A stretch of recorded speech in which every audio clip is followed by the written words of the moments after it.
उपराष्ट्रपति जगदीप धनखड़ ने अपने पद से इस्तीफा दे दिया है, जिसकी वजह उन्होंने अपने गिरते स्वास्थ्य को बताया है।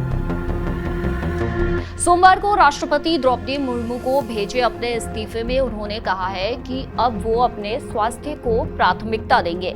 उन्होंने राष्ट्रपति को लिखे अपने पत्र में कहा, मैं संविधान के अनुच्छेद 67(a) के तहत तत्काल प्रभाव से पद छोड़ रहा हूं। 74 साल के धनखड़ अगस्त 2022 में उपराष्ट्रपति बने थे और उनका कार्यकाल साल 2027 तक था, लेकिन उन्होंने बीच में ही ये जिम्मेदारी छोड़ने का फैसला लिया। अब बड़ा सवाल ये है कि उपराष्ट्रपति के अचानक इस्तीफा देने पर आगे की प्रक्रिया क्या होती है, कौन उनकी जिम्मेदारियां संभालता है और नए उपराष्ट्रपति का चुनाव कैसे और कब तक होगा।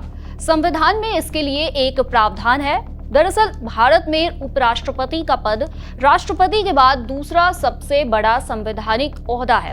उनके इस्तीफे या निधन जैसी स्थिति में संविधान कहता है कि ये पद जल्द से जल्द भरा जाना चाहिए। अनुच्छेद 68(2) के तहत चुनाव आयोग को तुरंत इसकी तैयारी करनी होती है।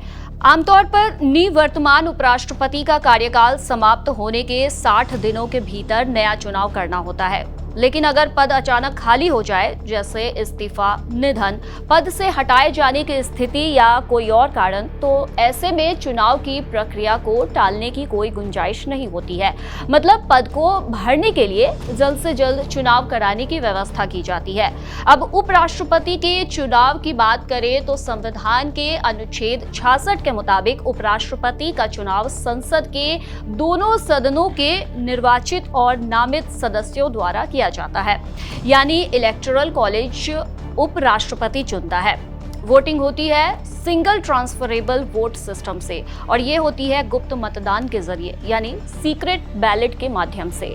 तो चलिए जानते हैं कि उपराष्ट्रपति बनने के लिए क्या योग्यताएं हैं। सबसे पहला तो व्यक्ति भारत का नागरिक होना चाहिए, उसकी उम्र कम से कम 35 साल होनी चाहिए और राज्यसभा का सदस्य निर्वाचित की योग्यता रखता हो। वहीं अगर कोई व्यक्ति भारत सरकार, राज्य सरकार या किसी स्थानीय निकाय में लाभ के पद पर है तो वो इस चुनाव के लिए अयोग्य माना जाएगा। अब सवाल आता है कि जब उपराष्ट्रपति पद से हट जाते हैं तो उनकी जिम्मेदारियां कौन संभालता है।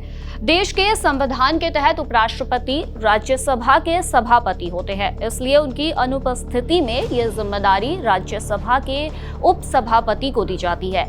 अगर उपसभापति भी मौजूद न हो तो राष्ट्रपति किसी सदस्य को ये कार्य सौंप सकते हैं। और अगर बात राष्ट्रपति की अनुपस्थिति या मृत्यु की हो तब उपराष्ट्रपति को कार्यवाहक राष्ट्रपति की भूमिका निभानी होती है और उस दौरान उन्हें राष्ट्रपति की सभी शक्तियां और विशेषाधिकार प्राप्त होते हैं। संविधान ये भी कहता है कि उपराष्ट्रपति को हटाने की प्रक्रिया राज्यसभा की ओर से पारित एक विशेष प्रस्ताव और लोकसभा की सहमति से ही पूरी की जा सकती है। उपराष्ट्रपति देश का दूसरा सबसे ऊंचा संवैधानिक पद होता है। वो 5 साल का कार्यकाल पूरा करते हैं, लेकिन कार्यकाल समाप्त होने के बावजूद जब तक नया उपराष्ट्रपति पदभार नहीं संभालता तब तक वो पद पर बने रहते हैं।